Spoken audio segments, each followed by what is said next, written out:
इश्क का आखिरी सितम पार्ट 1। देवगढ़ का विशाल महल आज सोने की झालरों से चमक रहा था। हर कोने में शहनाई और रंग बिरंगी रोशनी चमक रही थी, पर यह चमक राजकुमारी संयुक्ता की आंखों में अंधेरा बन चुकी थी। कमरे के भीतर सोने चांदी से जड़ा दुल्हन का जोड़ा टंगा था। संयुक्ता ने दुल्हन के जोड़े की ओर देखा और मन ही मन बुदबुदाई। कहते हैं हर लड़की की शादी उसके सपनों की शुरुआत होती है, पर मेरी शादी मेरे अंत की शुरुआत है। उसकी आंखों से आंसू झर पड़े थे। क्या हमें सच में यह शादी करनी होगी? उनके मन में ये सवाल लगातार कौंध रहा था। उसे वो भारी जोड़ा पहना दिया गया था। दासी जल्दी जल्दी उस पर गहने सजाने लगी थी, लेकिन संयुक्ता अपनी माँ रानी सुलक्षणा देवी को कमरे में आते देखकर उनके गले से लगकर फूट फूट कर रोने लगी थी। माँ, उसकी आवाज़ कांप रही थी। आप हमें कैद कर लीजिए, कोई कठोर दंड दे दीजिए। हम अपनी इच्छा से हर सज़ा को स्वीकार करेंगे, पर इस नर्क में आप हमें मध्य के लिए।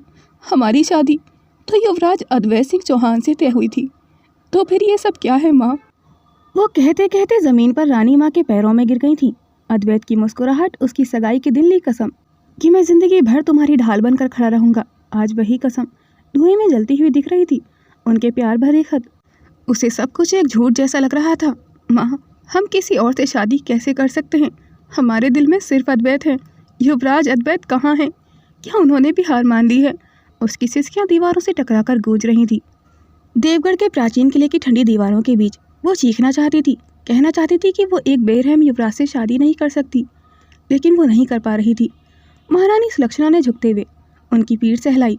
उनकी आंखों में बेदुख था जिसे वे छुपा रही थी।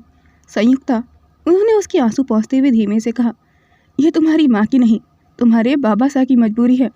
मैं माँ होकर तुम्हें बचाना चाहती हूँ, मगर एक रानी होकर तुम्हें भुलाना होगा। संयुक्ता ने चौंक कर चेहरा उठाया। उसकी आंखों में हैरानी थी। ऐसी भी क्या मजबूरी है रानी माँ, जो आप एक निर्दयी युवराज से हमारी शादी करा रही हैं? आप भी जानती हैं कि उनके सीने में दिल नहीं है। उन्होंने राजगद्दी किस तरह से हथियाई है। संयुक्ता की आवाज़ टूट गई थी।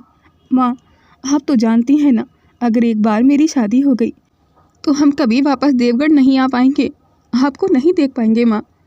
रानी माँ सुलक्षणा ने उन्हें संभालते हुए कहा, संयुक्ता, आपके भाई युवराज वीर प्रताप रुद्र प्रताप की कैद में है, जिस वजह से आप इस शादी से पीछे नहीं हट सकती।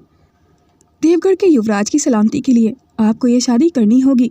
संयुक्ता के पैरों तले ज़मीन खिसक गई थी। उसकी सांसें तेज़ी से चलने लगी थी। सुलक्षणा ने उनके आंसू पोंछते हुए कहा, और उनकी रिहाई की एक ही शर्त है, आपकी ये शादी। अगर तुमने युवराज का अपमान किया तो देवगढ़ हमेशा के लिए बिना युवराज के रह जाएगा। क्या आप ऐसा चाहती हैं? संयुक्ता ने अपनी नज़रें झुका ली थी, जैसे अपराध का बोझ उन पर ही हो। उसका गला भर आया था। वो किसी भी कीमत पर यह शादी नहीं करना चाहती थी, क्योंकि उन्होंने सुना था कि रुद्र प्रताप सूर्यवंशी एक बेरहम और निर्दयी इंसान है। वो किसी लड़की का सम्मान नहीं करते। उनकी कई रानियाँ कहाँ गईं कोई नहीं जानता था, लेकिन इन अफवाहों में कितनी सच्चाई थी ये भी कोई नहीं जानता था। उन्हें डर लग रहा था कि कहीं उनका भी हश्र न हो, पर देवगढ़ की खातिर आज उन्होंने अपना सर झुका ही दिया था और आंसू पोंछे और बोली, हम कमज़ोर नहीं हैं, हम भाई साहब की रिहाई के लिए ये शादी करेंगे। तभी महल में आवाज़ गूंजी, सोनगढ़ के बाराती राजमहल में प्रवेश कर चुके हैं। दासियों के चेहरे पर चिंता उतर आई थी। कोई नहीं चाहता था कि उनकी राजकुमारी की शादी एक ऐसे इंसान से हो जो उन्हें कभी भी प्यार नहीं करेगा। संयुक्ता ने माँ का हाथ कसकर थाम लिया था। उसकी आंखों में सिर्फ डर नहीं, बस अपनों से दूर होने का एहसास भी था। धीरे धीरे उसने खुद को संभाला, पर आंसू अब नहीं बह रहे थे। माँ, उसकी आवाज़ में टूटा हुआ सा साहस था। अगर आज मैं सोनगढ़ से दी गई तो क्या कल इस दुश्मनी का अंत होगा? क्या फिर किसी की डोली, किसी की रिहाई की कीमत तो नहीं होगी ना माँ? बोलिए ना माँ।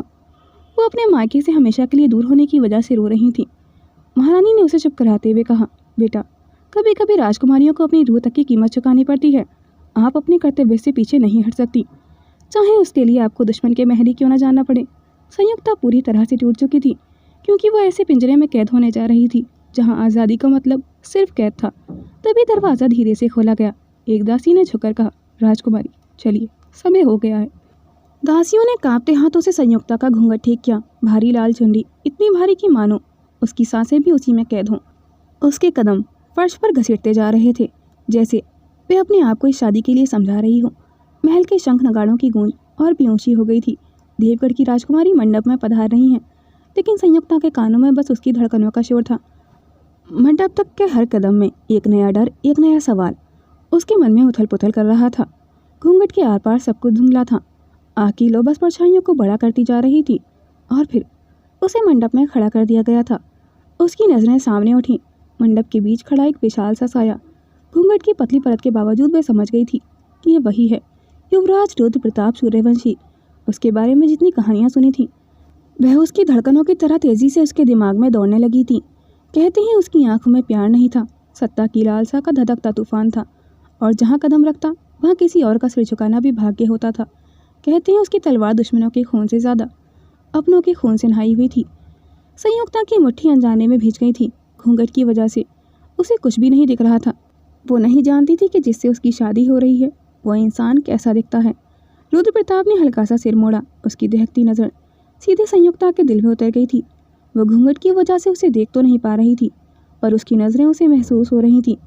उस नज़र में ना तो प्रेम था ना सम्मान, सिर्फ अधिकार था कि अब तुम्हें मुझसे कोई नहीं बचा सकता। शंख बजे, मंत्रों का स्वर गूंज उठे, पर संयुक्ता को लगा उसके दिल की धड़कनें मंत्रों की आवाज़ से भी ऊंची सुनाई पड़ रही थीं। पुजारी की गंभीर आवाज़ गूंजी, कन्या का हाथ आगे बढ़ाइए। संयुक्ता की उंगलियां कांप उठी थीं। दासियों ने उसका हाथ धीरे धीरे आगे बढ़ाया, पर उसका मन पीछे भाग जाना चाहता था। रुद्र प्रताप की हथेलियां जलती हुई थीं, जैसे किसी ने लावा थाम लिया हो। उसने संयुक्ता का हाथ थामा हक से।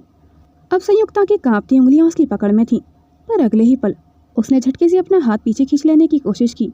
रुद्र प्रताप की मुट्ठी कस गई थी। उसने उसका हाथ और मजबूती से थाम लिया था, जैसे ये दुनिया का सबसे अनमोल अधिकार उसे मिल गया हो और वह इसे किसी भी कीमत पर खोने नहीं देगा।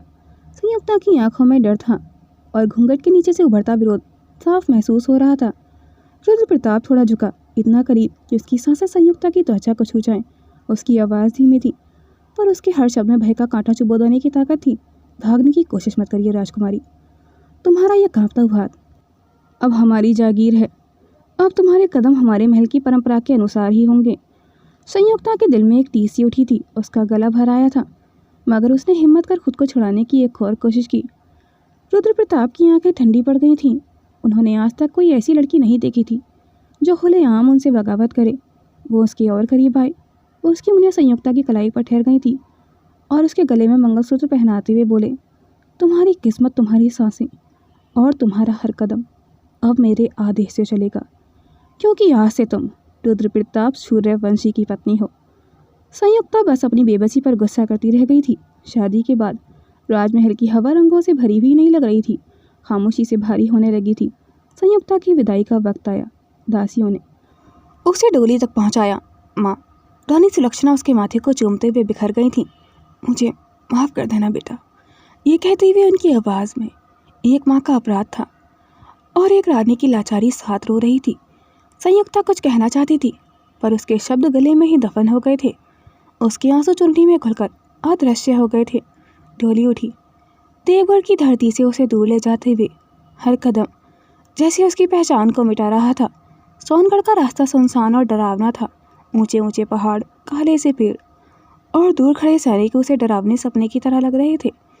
जब किला सामने आया, उसे देखकर ही डर लगने लगा था संयुक्ता को। इतना बड़ा, इतना अंधेरा, जैसे किसी कैद खाने की दीवारें हों।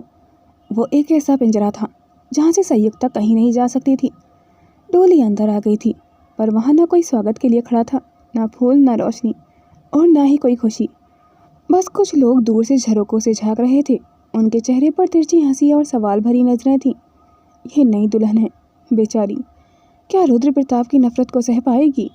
संयुक्ता का दिल बैठ गया था उन आवाज़ों को सुनकर। डोरी ज़मीन पर रखी गई। एक पल को लगा अब शायद उसका पति उसका थोड़ा सा भी मान रखेगा, पर रुद्र प्रताप सूर्यवंशी एक शब्द बोले बिना अपनी तलवार की गुट्ठी को थामे वहाँ से जाने लगे थे, जैसे वो जंग में जीती हुई कोई बेकार चीज़ हो। संयुक्ता ने हिम्मत जुटाकर धीरे से पुकारा, सुनिए। उसकी आवाज़ में टूटता हुआ विश्वास था, तड़प, उम्मीद और डर सब मिलकर एक साथ कांप रहे थे। रुद्र उनकी आवाज़ सुनकर ठहर गए थे। संयुक्ता को लगा शायद ये उम्मीद की एक आखिरी सांस थी, पर अगले ही क्षण में धीमे धीमे मुड़ा। उसकी चाल जैसे मौत वापस मुड़ गई हो। संयुक्ता की फटी हुई नज़रें उसकी आंखों में पहली बार साफ देख पाई थी। घृणा, सत्ता का नशा और एक ऐसा अंधेरा जिसमें रोशनी जिंदा नहीं रह सकती थी। रुद्र प्रताप उसके सामने आकर रुका। उसकी तलवार उसके कंधे के पास ठहरी।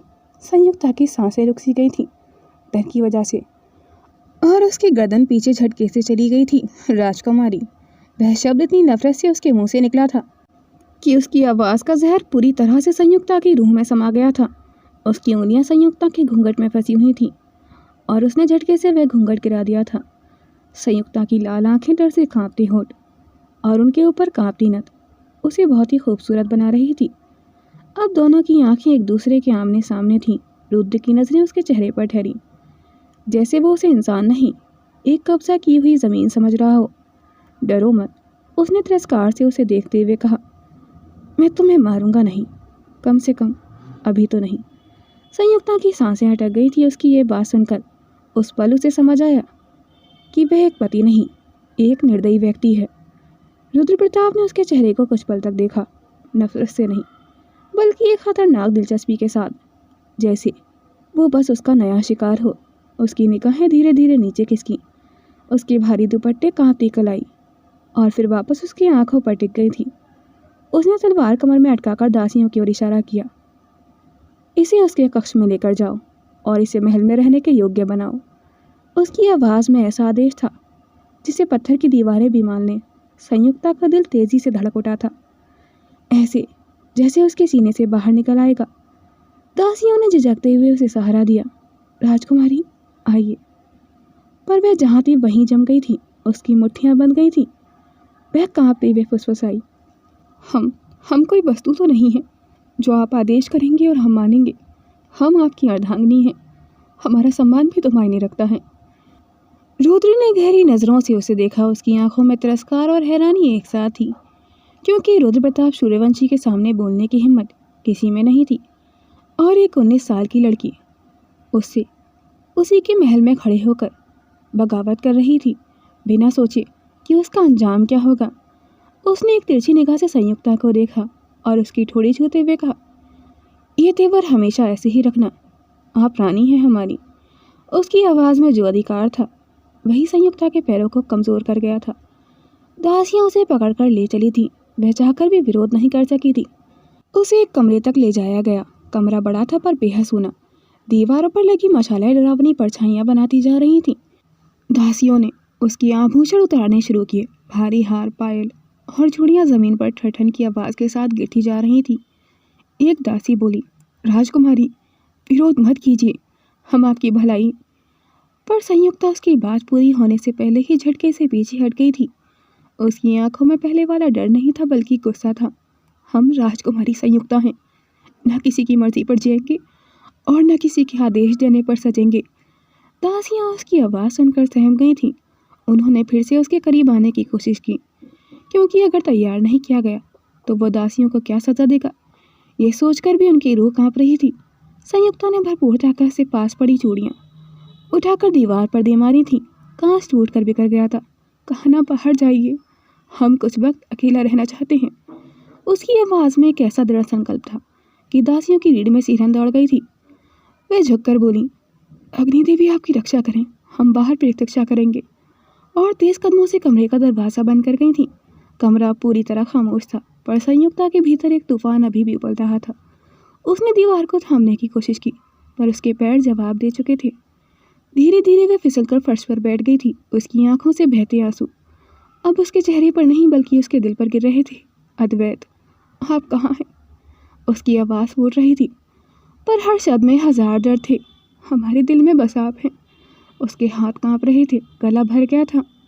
हम मर जाना बेहतर समझेंगे, पर उस रुद्र प्रताप की क्रूरता को कभी अपनी नियति नहीं बनने देंगे। वह रोते हुए अपने ही आंचल को कसकर पकड़ लेती हैं, मानो आज वो खुद ही अपनी सुरक्षा की आखिरी उम्मीद हो। उधर महल के औरतों वाले हिस्से में अजीब सी हलचल थी। सबकी सांसें अटकी हुई थीं। कोई चुपचाप प्रार्थना कर रहा था तो कोई दहशत में इधर उधर टहल रहा था। रुद्र की दादी माँ रानी भानुमति अपनी आंखों में आंसू छुपाती हुई महिलाओं के बीच खड़ी हुई थी। वो भी देवगढ़ की ही राजकुमारी थी। उन्हें पता था इस शादी के बाद क्या होने वाला है। वो सब जानती थी। रुद्र प्रताप जीतने के बाद किसी दया की भीख नहीं सुनता। वो बस अपने हक की बात करता है। और उसकी नज़र में आज संयुक्ता एक जीत भर थी, और यही बात हर महिला के दिल में कांटे की तरह चुभ रही थी। रुद्र प्रताप के महल में औरतें गलियारों में भाग दौड़ कर रही थी। हर किसी के चेहरे पर घबराहट थी, लेकिन उनकी ज़बान ठंडी और बंद थी। किसी ने धीमे से फुसफुसाया, नहीं रानी विरोध कर रही हैं, हम क्या कर सकते हैं? यहाँ बोलने की कीमत जान जाना होती है। महल की सबसे बुजुर्ग दासी ने दीवार से टिककर लंबी सांस ली। उसकी आंखों में एक पुरानी याद की पीड़ा थी।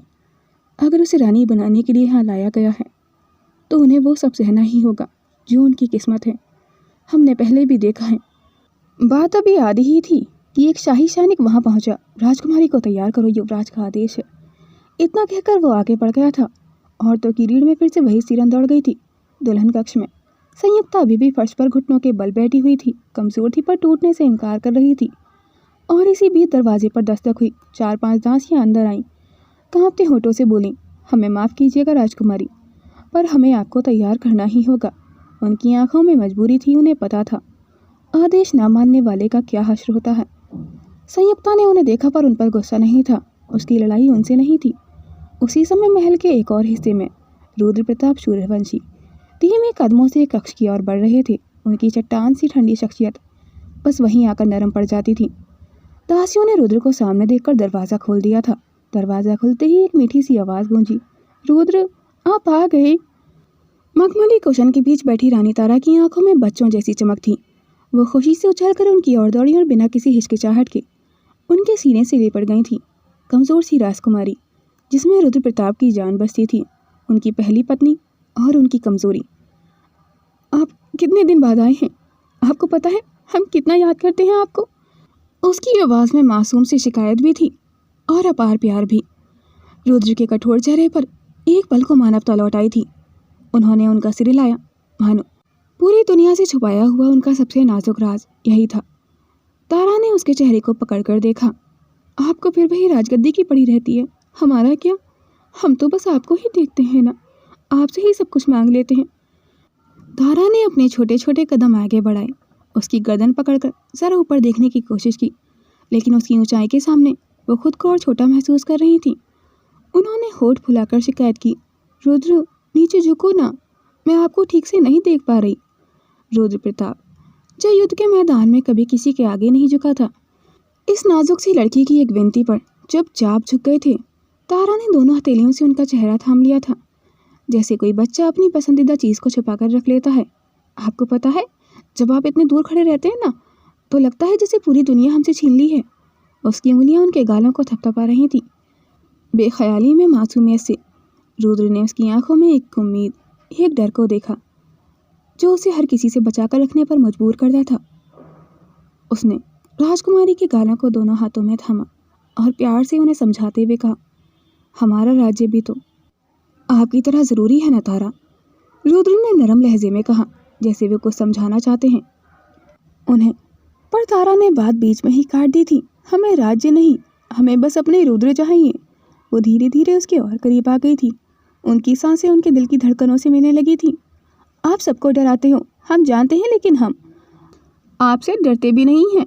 रुद्र प्रताप की मजबूत उंगलियां उसके कंधों पर सिमट गई थीं, जैसे वो खुद को याद दिला रहे हों उसे कोई दर्द नहीं देना है, दुनिया चाहे कुछ भी कहे।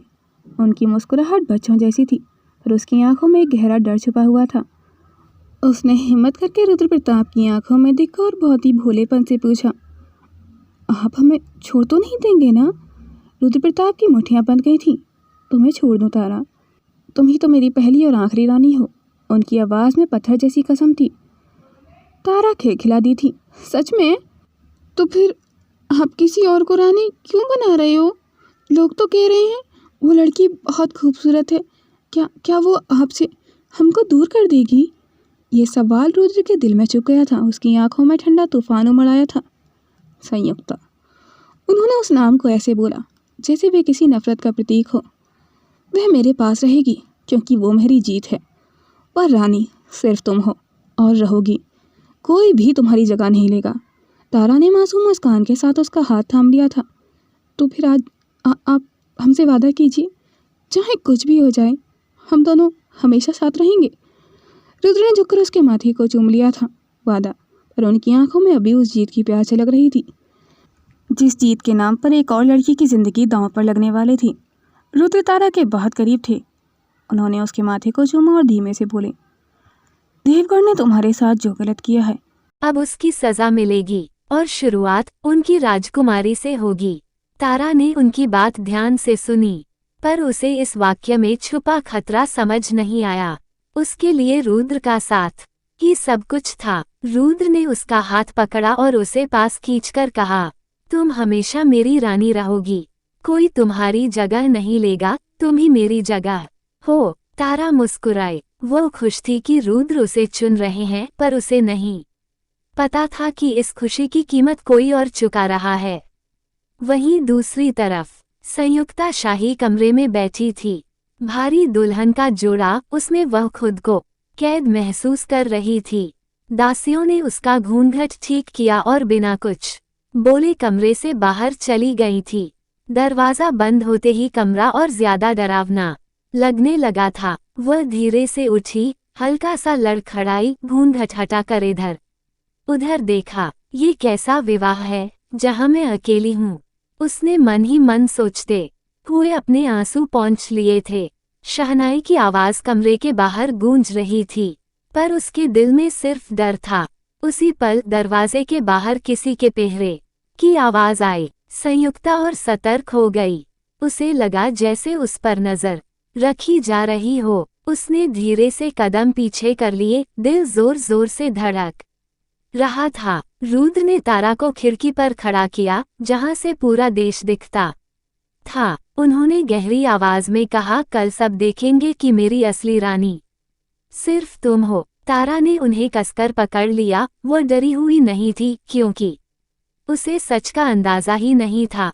रुद्र के चेहरे पर सख्त इरादा साफ दिखाई दे रहा था। इस खेल में किसी की दुनिया टूटने वाली थी।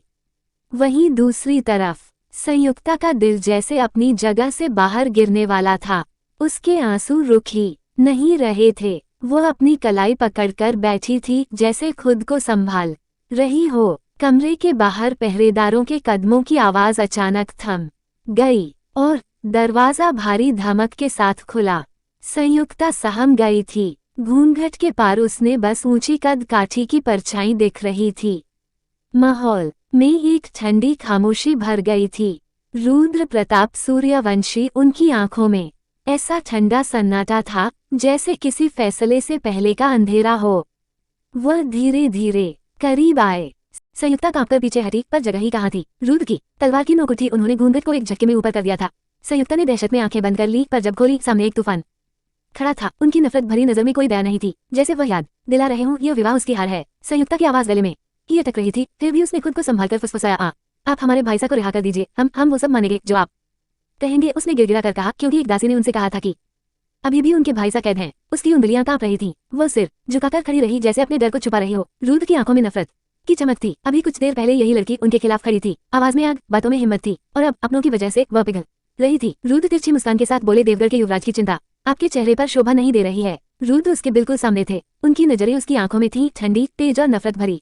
बिना बोले रुद्र ने उसके होठों को छू लिया। संयुक्ता घबराहट में पीछे हटी, लेकिन रुद्र की पकड़ मजबूत थी। उसके होठ हल्के से जख्मी हो गए थे। संयुक्ता ने दर्द और गुस्से से उनकी आंखों में देखा। वह जोर से बोली, आप कैसे सूर्यवंशी हैं? क्या आपको नहीं पता, जबरदस्ती से किसी रिश्ते की शुरुआत नहीं होती। आप हमारी मर्जी के बिना नहीं छू सकते हमें। रुद्र ने अपने होठों को पोंछा। उसकी आंखों में आग और ठंडी नफरत थी। वो कदम बढ़ाते हुए संयुक्ता के सामने खड़ा हो गया था। आप हमारी रानी हैं, शादी की है तुमसे, तुम्हें इनकार करने का हक नहीं है। तुम इस महल की रानी हो। उसकी आवाज इतनी ठंडी और कड़क थी कि कमरे में सन्नाटा छा गया। संयुक्ता पीछे हट गई। उसके होंठ अब भी जख्मी थे, लेकिन आंखों में नफरत और गुस्सा साफ चमक रहा था। रुद्र की नफरत भरी निगाहें उस पर टिकी थीं। वो कदम बढ़ा रहा था। उसकी हर बात में डर और दबदबा था। संयुक्ता ने पीछे हटते हुए कोशिश करने लगी थी अपने आप को बचाने की। छोड़िए, हमें मत छुइए, आप दूर रहिए, हम कोई कमजोर लड़की नहीं है और हम किसी और से प्यार करते हैं। संयुक्ता की इस बात ने रुद्र प्रताप की नफरत को और हवा दे दी थी। हमने आपके साथ शादी की है, अब हमारी पत्नी है आप। उसके लिए संयुक्ता की मासूमियत अब कुछ भी नहीं थी। वो ये जानकर गुस्से से भर गया था कि उसकी पत्नी किसी और से प्यार करती है। उसे संयुक्ता को अपने करीब का लिया था। संयुक्ता खुद को छुड़ाने की कोशिश कर रही थी, पर रुद्र गुस्सा पूरी तरह हावी था। तभी दरवाजे के बाहर से किसी ने आवाज दी, युवराज, राजकुमारी तारा घायल हो गई हैं। रुद्र जैसे ठहर गया। उसकी निगाहें अचानक संयुक्ता से हटकर दूर चली गईं। वह गहरी सांस लेकर पीछे हटे। उसकी नफरत अब भी आंखों में जल रही थी। संयुक्ता थोड़ी राहत की सांस लेने लगी थी। उसने जल्दी से चुनर उठाकर खुद को ढक लिया था। रुद्र ने ठंडी और नफरत भरी निगाहों से संयुक्ता को देखा, फिर धीरे धीरे अपना चोगा ठीक किया। उसकी चाल अब भी डरावनी थी, लेकिन उसकी ताकत और गुस्सा किसी और दिशा में था। और फिर वो कमरे से बाहर निकल गया। संयुक्ता धीरे धीरे अपने आप को संभालने लगी थी। उसके हाथ कांप रहे थे। दिल जोर जोर से धड़क रहा था। कमरे में अब सिर्फ खामोशी और डर बचा था। रुद्र की आग अभी भी उसके दिमाग में जल रही थी। दरवाजा बंद होने की आवाज गूंजी और उसके बाद बस उसकी सांसों की दहशत कमरे में मौजूद थी। संयुक्ता लड़खड़ाते कदमों से दीवार का सहारा लेकर खड़ी होने की कोशिश कर रही थी। उसका घूंघट उलझा था, जमीन पर गिरे जेवर उसकी टूटी हिम्मत की तरह बिखरे पड़े थे। उसकी कलाइयों पर निशान उभर आए थे। दर्द से ज्यादा अपमान चुभ रहा था। मैंने क्या कसूर किया था? क्या मैं सिर्फ किसी की आज़ादी की कीमत हूँ? मैं कभी तुम्हें अपना पति नहीं मानूंगी। उसके मन में सवाल जैसे चाकू बनकर घूम रहे थे। तभी दासियां घबराकर कमरे में दौड़ती हुई आईं। संयुक्ता को उस हालत में देख वे सहम गईं। राजकुमारी जी, ये सब बाहर जाए आप सब। संयुक्ता बस इतना कह पाई। उसकी आवाज कांप रही थी। वहीं दूसरी ओर तारा जमीन पर बैठी हुई थी। आंखों के किनारों पर आंसू सूख गए थे। उसकी एक उंगली से खून रिस रहा था। कांच टूटने से लगी होगी। रुद्र जैसे जड़ हो गया था उसे इस हालत में देखकर। तारा, उसकी आवाज टूट रही थी। तारा ने उसकी तरफ देखा, आंखों में मासूम शिकायत। आप कहाँ चले गए थे मुझे अकेली छोड़कर? आप तो कह रहे थे कि आप नहीं जाएंगे उस सुंदर सी राजकुमारी के पास। रुद्र का सारा गुस्सा अपने ही दिल पर बरसने लगा। उसने तुरंत उसे सीने से लगा लिया जैसे किसी से अपनी दुनिया वापस पाली हो।